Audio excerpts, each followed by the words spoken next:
A Mysterious Disappearance. Max stood at the edge of Riverbank Park, staring at the muddy path that led into the thick trees. His heart pounded with determination. Mr. Harding, the town's friendly mail carrier, had vanished without a trace 3 days ago. As leader of the little detective group, Max felt it was up to him and his friends to find out what happened. Sophie arrived next, carrying a small backpack filled with gadgets. She tapped her phone screen, calibrating her handheld GPS. "I mapped out everything from the last cell signal Mr. Harding's phone sent," she said. "It stopped right here, near the old trail." She pointed at a marker blinking on her device. Leo bounded up, tossing a stick into the air and catching it. "So the mailman just walked away? Did he leave a note? 'Dear all, gone fishing?'" He grinned and waited for laughter. Sophie rolled her eyes, but the others smiled. Leo's jokes always cut the tension. Ella stepped forward, clipboard in hand. She unfolded a list titled "Search Plan." "First," she said, reading carefully, "we split into 2 teams. Max and Leo take the trail by the river. Sophie and I check the cell tower records at Mrs. Patel's house near 5th Street. Sam will research old maintenance tunnels under the park." She looked over her glasses at Sam. Sam gave a small wave. "I'll head to the city archives after school. I remember reading about drainage tunnels built long ago to prevent flooding." Max nodded. "Good. Let's move." The group fanned out. Max and Leo trudged down the muddy path. The air smelled of wet leaves. Leo whistled. "Anything interesting in those tunnels, Max? Spiders, bats?" Max frowned. "Nothing out of the ordinary. Just old pipes and concrete walls." Leo's shoulders slumped. "Oh, boring." They reached a stretch of thick vines slung across a broken fence. Behind it, footprints sank into the soft mud. One large boot print and 2 smaller ones. Max knelt. "Mr. Harding wore size 13 boots," he said, examining the imprint. "His companions must have been shorter. Maybe he got help, and then something went wrong." Meanwhile, Sophie and Ella knocked on Mrs. Patel's front door.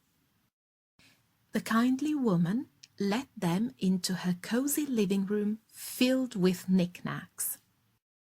Sophie tapped keys on her tablet. "Here we go." Traffic logs from the nearest cell tower. She pointed to timestamps. Mr. Harding's phone connected here at 3:14 p.m. on Tuesday, then nothing. Ella checked her stopwatch. "We know he entered the park around 3. The tower is 10 minutes down 5th Street. That fits." She tapped her pen. "What about anyone else's phone?" Sophie scrolled. "One ping from 3:20, about half a mile south." A phone belonging to Carl, the park maintenance worker. He had clearance to use the tunnel system. Ella frowned. So Mr. Harding and Carl might have met in the tunnels. Sophie nodded.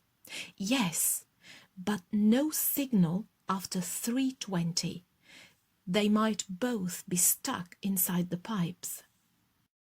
At the city archives, Sam leaned over an aged blueprint on a long table. He traced the faded lines. Here's the main storm drain. It runs under Riverbank Park and crosses beneath the river. Maintenance shafts connect to it every few hundred feet. There's a section marked "Collapsed in 1998. Workers left it unrepaired but sealed with a heavy grate." Carl might have removed the grate to clear debris and gotten stuck. Back on the trail, Max and Leo reached a patch of broken concrete near the riverbank. Leo hopped from one stone to another, nearly losing his balance. "Moving target practice," he joked. Max crouched down. "This metal cover looks like someone bent it open." He pointed to bent metal bars. "Someone got in, and I see fresh footprints around here." Leo peered into the dark grate opening. "Feels like a tunnel to me." He dropped the stick again. "Do you want me to go first?" Max shook his head. "No way. It's deep and narrow." He grabbed his flashlight. "I'll go." Inside the tunnel, the air smelled damp and musty. Water dripped along the walls. He looked down and saw a pair of gloves and a flashlight lying on the floor. He touched the gloves gently. "Carl's," he murmured. He followed the damp floor until a faint voice drifted from up ahead. "Hello? Carl? Mr. Harding?" "Is anyone there?"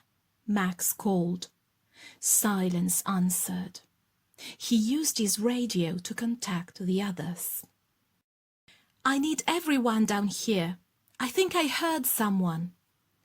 Above ground, Leo shone his light into the grate. "Do you need help? Can you see anything?" Max's voice crackled back. "It's dark, but I see a broken pipe. I'll keep looking." At Mrs. Patel's, Sophie and Ella packed up. "We have to get there before nightfall," Ella said. "Carl and Mr. Harding could be stuck." Sophie nodded and dialed the police. "They'll send backup and ropes. Let's go meet the others at the grate." Sam arrived panting at the grate just as the police car lights flashed behind him. "I found the tunnels," he said. "This is the spot." The officers lowered a rope to Max. Max tied it around his waist. He bent down and shouted, "I brought markers. Follow me over here." Inside, two figures huddled near a low wall. One was Mr. Harding, the other Carl. Both looked frightened, but relieved. Max unwrapped the rope from his waist and let it drop. "Tie yourselves in," he called. "The officers will pull you up." Mr. Harding called back, "Thank you, young man." Carl added, "I thought I could clear the blockage alone. I didn't realize the wall would collapse behind me." Moments later, Mr. Harding and Carl climbed through the grate, carefully guided by the officers. They finally stumbled onto dry land. Leo rushed forward, acting as if presenting a trophy. "Ladies and gentlemen, let me introduce the survivors of the Subterranean Challenge. He offered his stick as a makeshift microphone. Everyone laughed. Even Carl grinned. Ella checked her watch. Just in time for dinner. Sophie tapped her phone, logging the GPS coordinates. Got it. We'll send these to the city so they can seal the tunnel properly. Max joined his friends, chest still pounding from excitement. We did it, he said softly. We solved the mystery. Mr. Harding patted Max on the shoulder. You kids are amazing. You use teamwork, brains, and courage.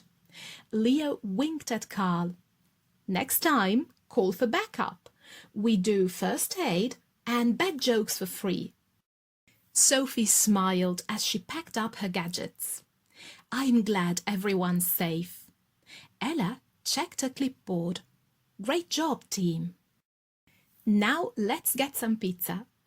Sam closed the blueprint he still carried.